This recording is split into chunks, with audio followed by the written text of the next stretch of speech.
Ça a toujours été un réel plaisir pour moi de vous savoir nombreux devant vos postes récepteurs pour nous suivre, mesdames et messieurs. Bienvenue à cette émission Vibration d'écrit qui sera vraiment spéciale et politique car aujourd'hui, nous resterons pour vous Monsieur Belokwete Matala. Il est au cadre du parti PSN.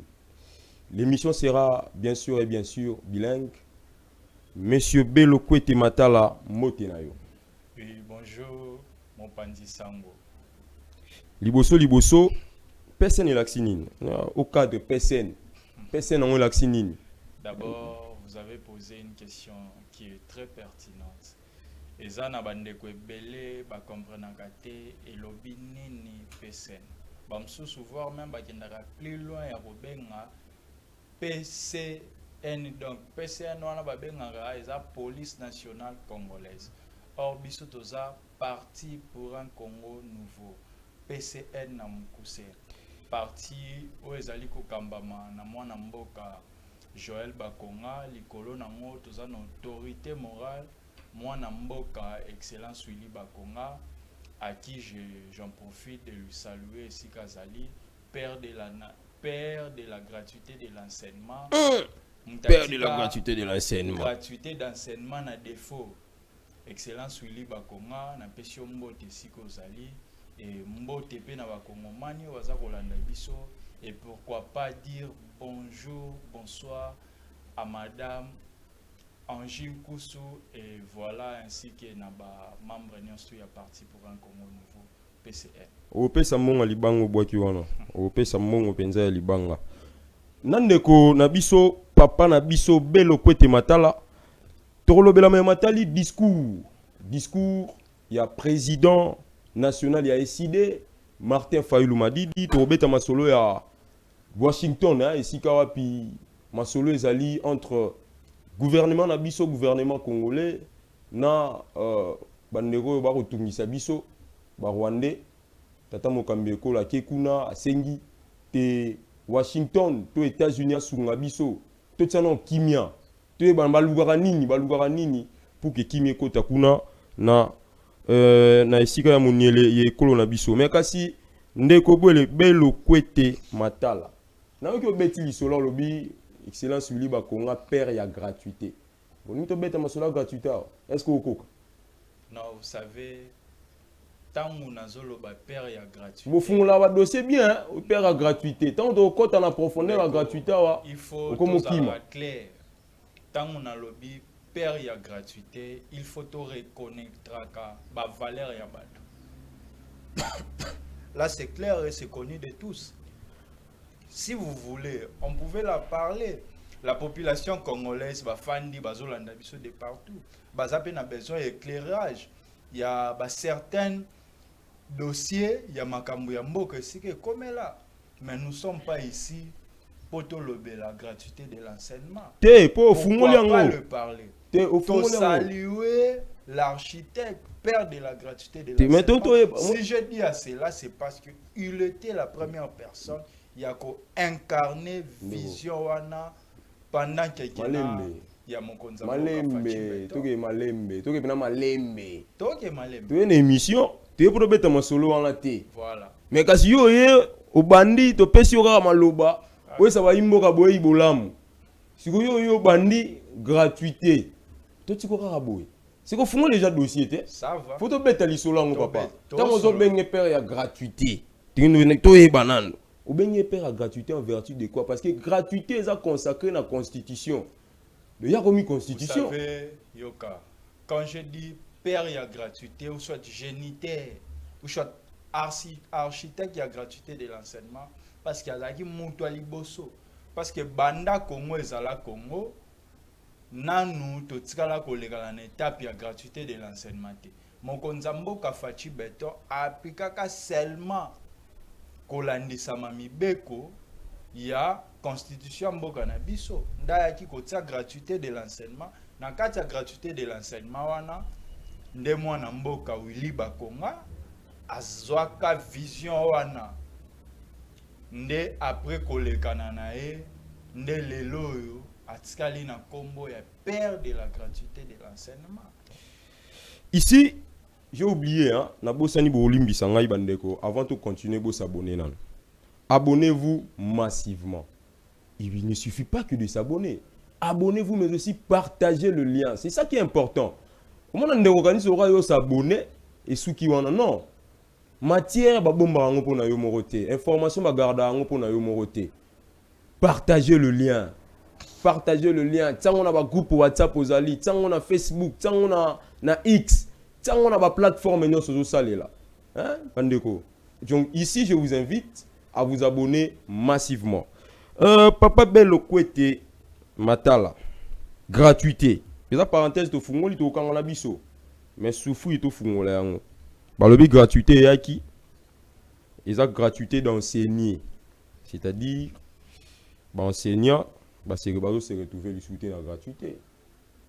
Donc prof messieurs, place on a banda fouté moi 500, moi 800, mais gratuité salaire ekiti ba ne belé na kati salle. Messieurs, tenga na ba on a yo kaka. Pe o ba lobaka na cité. C'est tant ba le biso to yo kité. Voilà. Tant to moni bino ye boyoye ou bengi excellence Willy Bakonga géniteur et gratuité, c'est très grave. Hein? To tout ni aussi go motuna.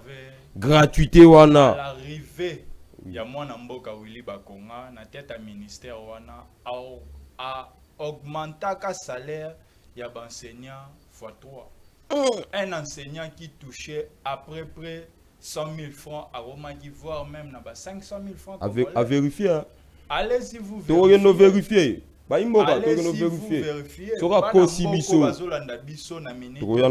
Il y a des enseignants, il y a des directeurs, ainsi de suite. Il avait augmenté le salaire des enseignants. Il a payé plus de 100 000 NI. Des non-payés. Il a régularisé des dossiers compliqués depuis. Et voilà, c'est pour cela il faut tout reconnaître la valeur. Il faut tout le la valeur tant de son vivant. C'est pour cela que bengié géniteur ou soit père de la gratuité de l'enseignement. Moi namboka excellence Willy Bakonga Wilima. O azal lelo pembe na mokonza mboka fachi beton. Et bino ba politicien vous allez arabe. Tu vérifier. En tout cas tu quitta hein équipe Mobimba Congo Live Télévision tu quitta tu vérifier mambo yo lobia. A multiplier salaire fois 3. Tu rebenga yo. Tu rebenga yo le bela. Les émissions bato ça c'est gratuité. Tous les qui tous les kate. Tous les cas papa. Tu veux ta sola discours président Martin Fayulu la salagi. Tu l'as dit to la muki président Martin Fayulu la sali discours il y a 5 minutes. À s'adresser à 3 compatriotes. Nenga lobby, s'adresser à 3 compatriotes. Il y a Liboso, a signé le président Félix Antoine Tshisekedi Tshilombo, président de la République. Ayambaye pour ba sur la mboka ba luka solution mais matali. Kimia na moniele ya ekolo. Bon ya mi balé a signé pe na Corneille Nanga atika ko boma ba congolais, atika ko tangisa makile ya ba congolais. Azonga na bon sens, ça lié rappel à l'ordre. Azonga na bon sens. Bon, à Sengipe, l'ancien président, Atika Goma, Atika Mahamo, Azosala, wana président d'intérêt, ya mboka te. Ndeko bele côté matala. Nenga son nom liboso, ben impression na yo, oyambagi na nous discours ya Martin Fayulu nengeni. Vous savez, il faut tous alors clair. Quand il s'agit de la nation, nous tous, nous devons se réunir pour na koluka kimia, pour na mboka. Tolandaki discours ya mwana mboka Martin Fayulu avec beaucoup d'attention. Il a soulevé des points très capitaux. Là, il n'était pas du côté à opposition. Il a soulevé les points très capitaux mwana mboka Martin Fayulu. Donc, quand il s'agit pour Namboka, nous devons d'abord tout élément pour défendre et puis nos divergences viendront après. Tant que moi Namboka Martin Fayulu a lobby a sengi na kamikaze je me permets de le dire ici, kamikaze Corneille Nanga, c'est un braconnier, c'est un terroriste et je peux pas aller plus loin parce que moi Namboka Christian Bosembe déjà péki si tout ça là ainsi de suite. Donc aboyi au sala ne promotion na bango. Mais ceux qui so muta sali mabe loba ka sali mabe apexio so asali mabe neto ba sala wana to bi annexé et comme au sala bango promotion. Ah te ya lobby allo apexi ko tanga te. Je sais qu'il y aura de personnes de la émission. Nous devons venger nos morts. Corneille Mnanga, ce que toi tu fais, c'est l'exhibition du pouvoir. Ok. Na cercle lelo to komi nango ba makambo bino bo sala wana na jeune wana o batu nyonso bayebi. Et ça la mansusu te. Toza maintenant na temps ya union nationale. Ya koluka ndenge nini ya faire développer mboka na biso. Ndeko belo. Mwana mboka Martin Fayulu Madidi en tout cas au salaki discours en tant qu'un patriote bien réfléchi. Au salaki discours encore même bao bazala en opposition t'es quand même ba acclamation. Tu avais bien réfléchi et je pense que tant au luko ke ndokuta na mwana mboka Fachi Beton Munkwantombolo ezapo na koluka certaines solutions na ba point moko boye. Ndeko nazo zongela yo nazo relancer yo malembe to ke bena malembe mwana mboka Martin Fayulu asengi akutana na mwana mboka Félix Antoine Tshisekedi Tshilombo. Est-ce que bango mibale kaka donc Congo eza près de 80 millions d'habitants. Bango mibale kaka bakopesa pena solution. Na ebité bango mibale kaka bafandi bo ça tande solution ko bima na bango mibale kaka bafandi. Faut pas dire ça. Biso peut to apporter solution. Est-ce que ebinde to solo la ba voir na biso ekenda. Et comme la présidence, et comme la Martin Fayulu, ce sont des idées. Peut-être bisoto saisir l'occasion de au monde à mon konzamboka. Mais à travers mon tour sur le comme il a, ce sont des solutions. Mais moi, Namboka Martin Fayulu, tant ou déjà opposant, andimi comme on a mouvement la majorité pour nous au nom de la paix, pour nous préserver la paix. Ouais, puis Amabe. Voilà ce mon incident, mon côté on a. Si vous pona yo, bana mboka oyo. Bazaka même bateau yo batupe bazape na batu na sima na bango soki bakutani pona yo ozomona barosola nini discussion na bango retourner autour ya nini on a zo parce que ça maman union sacrée yoka discussion na bango et tourner sur ko préserver la paix nationale parce que si moi na mboka Martin Fayulu asenga ko koluka ko mona Munkwantombolo Fachi Beton eza pa mona nini pona koluka ndenge nini ya koluka solution pour peut-être chasser ces kamikazes là parce que d'abord bakutani au nom de la paix et l'autre baki okuta au nom de la paix et but principal est ça ko sauver mboka na biso na état critique otoza koleka nango parce que aujourd'hui c'est plus à cacher et Zande kamikaze wana qui est derrière tous ces aventures en complicité avec Corneille Nanga ainsi de suite. Mais au moins que solution a ekuta na dialogue. Parce que c'est là non tout que non malembe. Moi na mboka Martin Fayulu ba sorti na ye début déclaration commune ba signer na niveau opposition. Kuna ba senga dialogue. Mais lelo moi na mboka sengi akutana na président de la République. Au moins que moi na mboka pe moins incohérence ça na a télémesika moroté. Non, vous avez dit a changer position tout ba télémesika moroté. Changer position ou pas na minute alinga lingate. Il faut atteler maintenant pour nous sauver l'intégrité territoriale ya mboka na biso. C'est solution ni yango pene ko apporter mais au ça la penini soka longwe na une opposition et na majorité. Et ko changer ni kwa botika la Martin Fayulu. Félix Azala. Non, je pas dit ça. Félix Azala en opposition, Azala Félix a commis la majorité Félix et changer ni. Bon moi soka tiki na opposition. À rejoindre majorité et changer. Tant nous déjà parlé déjà il y a aussi une charte à union sacrée. Non on va bosser plein ngo. Elle va gagner jouer à ma classe poids lourd na mais c'est la diplomatie. C'est la diplomatie. Solution nini vous attendre na sima ya rencontre on ndenge ba okutana. Non, je pense que un acteur clé à opposition déjà tant wandimi koluka ko mona président de la République, c'est quelque part c'est un message fort. Oyo ba imboka faut ba fanda ba comprendre. C'est un message fort. rencontre na bango lelo et épater réseaux sociaux. Moi, je viens de me connecter à tout à l'heure, on a monnaie, Twitter, ainsi de suite. Et ça a épaté. Et je pense qu'il y aura des solutions très rapides pour chasser, n'est-ce pas, ces kamikazes qui est en train de saisir nos territoires. Merci, mon amboka. Nazongela yo. Nalingi to tanga moi communiquer moi comme libiso. Avis de recherche. Avis de recherche na Kinshasa précisément. Nous allons lire ce qui nous a été envoyé ici.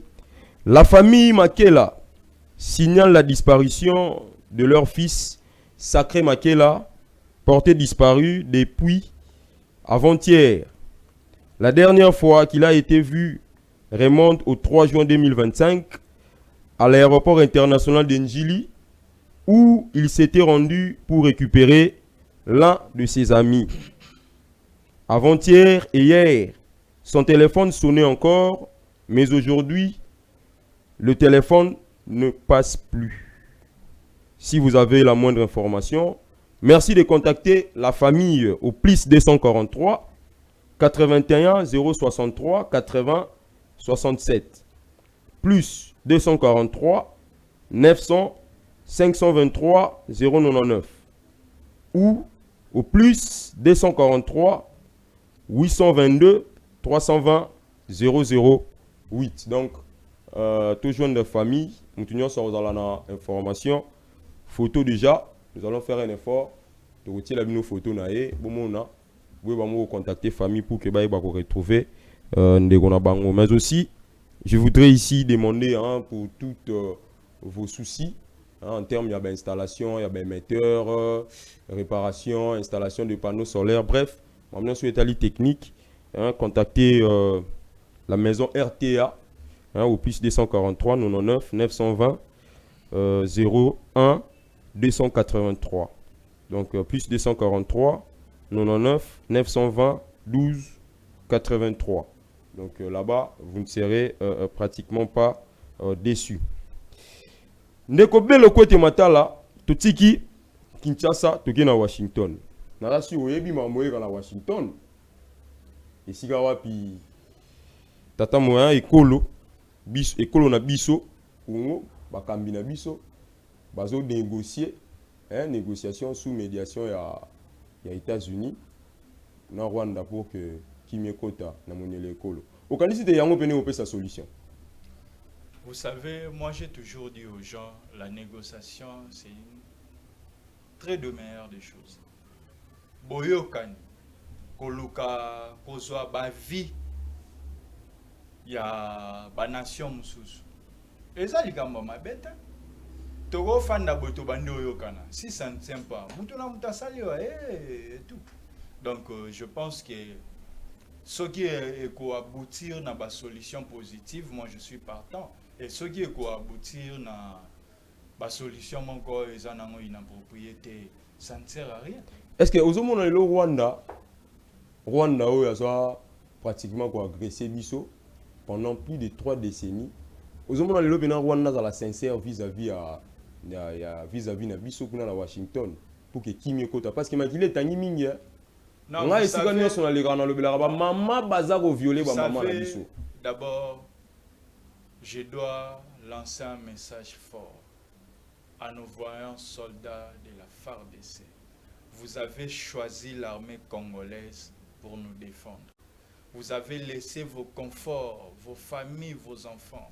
Et aujourd'hui, vos femmes ont changé de statut en appelant de veuves vos enfants orphelins, traités voire même des sorciers pour nous protéger. Et en retour, nous vous disons un grand merci.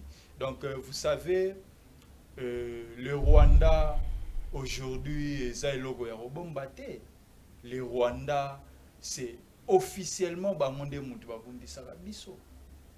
et c'est connu de tous. Et là, c'est clair. Tant où toza kokutananga na ba forum et tout, bazo luka nenge nini ya koluka ko masquer pour dire que non, bango ba yebi makambo. Mais opposition ba opposant ba ibote kimboka na ibote kimboka poza personne est parti à l'union sacrée bino bo soutenir mokonza mboka ti bino ne bo na pouvoir non biso majorité tote kimboka sur quel plan na silisa te de quel côté na silisa vas-y na silisa malembe ngali ngazoke malembe malembe to tokate toke malembe poso to toki na ba veste to suka api opposition balobi boye bino boteki mboka c'est-à-dire ba bien na biso o nkolo apesa biso ba matière première na biso ba or ba cobalt ba cuivre ba uranium bino bozwa ngo bokina ngo pa ba américain ba bengi Rwanda ya pour que to kabola ngo katikati nengo pesa un peu biso na nous ba fundi bino bongo ba opposant balobi bongo bino boteki mboka eloko bokoya vous savez d'abord quand vous avez plus des arguments, vous allez commencer à parler de n'importe quoi. Est-ce qu'il y a opposition mon baolo bana mais preuve? Que babi kuna te to mona ki yoza journaliste d'investigation. Mambu yozo tout nanga ba on bazana avec preuve. Ah, oui le voilà. Kimboka. Est-ce bazana avec preuve? Parce que quand vous avez plus des arguments ya roloba parce que mon Konzamboka Fachi Beton a convaincu la population congolaise. Parce que bango opposition baza suna maramba lobate ils ont plus de matière balali balamuki ba omo loba n'importe quoi baza est-ce bango baza na be prévoquer biso tozoteka ba matière avec le Rwanda makamboyo boyi boteki mboka te toyoki bino ndeko belo kwete matala na nyo placer moi mot sur dossier dans la justice. Il y a ministre d'État, ministre en charge de la justice, Constant Moutamba. Tout le monde a qui est dans la cour de cassation et pas procureur. On a placé mon mot. Ensuite, il y a des marches en Vous savez, on dit que c'est la justice qui lève une nation. Quant à moi, je dirais que Totsigignon sur la justice. Parce que de lui-même aussi, il est bien avéré sur la matière de la justice. Donc, je pense que Totsigignon son la justice et c'est la justice qui va trancher s'il sera coupable ou pas. C'est la justice parce que nous tous nous avons vu, il était allé répondre à l'appel par rapport à la convocation du parquet et je pense que Totsigignon justice est tranchée et ça l'amsalana. Si on a une question au sanction mon amour de la fin là yo pour de komina suka.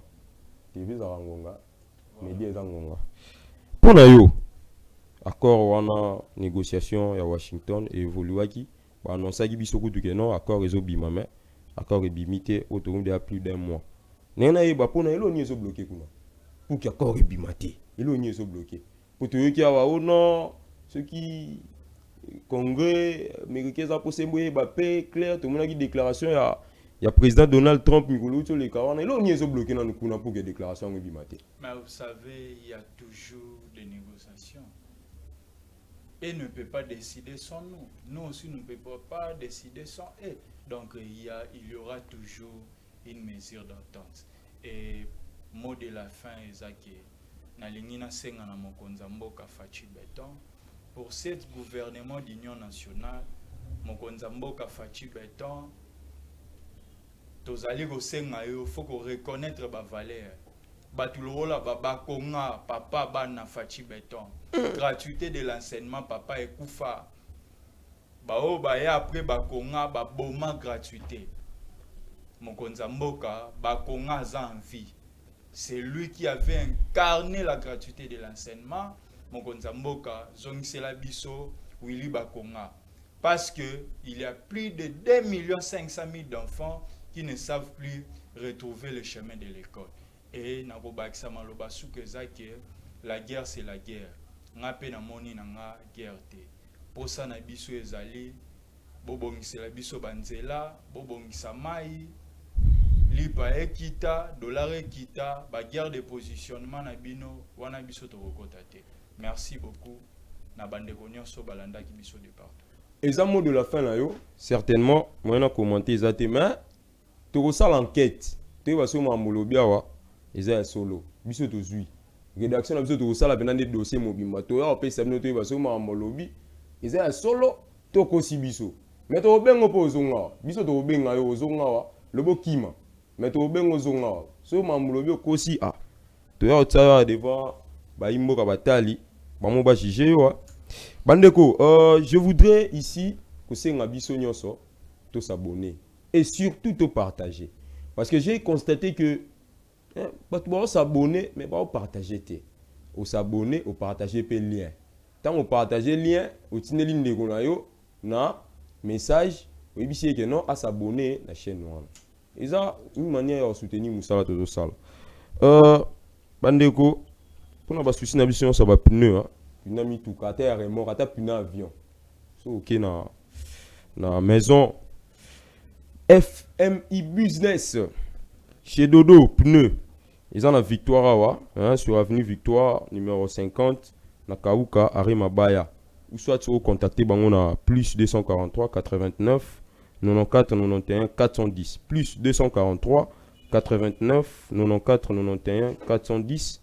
Aux bango dans un système de livraison à domicile, c'est de ça qui a commande de pneu na yo par rapport à marque na yo ba tirer le pneu na yo na ndako pim ba beti porte ba fungoli ba pêcher au pneu na yo et puis vous pêcher bango là les prix même c'est ils appellent un prix moro donc il y a C on va prix mangondo donc ça ne sert à rien na pesa moi pour appellent un prix moro ça c'est ma kai sur comparant partout bandeko ils alara toujours esengo pour na biso ko yebate to yepa na bino boyambi biso pour ces alara to vanda bana to umela mais ils ali ngonga ce que to le beli boye sili tout ce que veut que ne peut que information pour tout informer bino. Donc, merci en tout cas de nous avoir suivis. Hein, je vous souhaite pratiquement de bonnes choses chez vous. Et puis, j'ai le plaisir, hein, j'ose croire, vous retrouver hein, à très bientôt, à très bientôt, si bien sûr le Seigneur Dieu le veut. Et ici, je voudrais pratiquement remercier M. Shadrach Chita qui était là, hein, qui nous a coordonné. Voilà le mot, qui nous a coordonné. Portez-vous bien d'ici là, hein, puis restez concentrés, branchés sur nos programmes.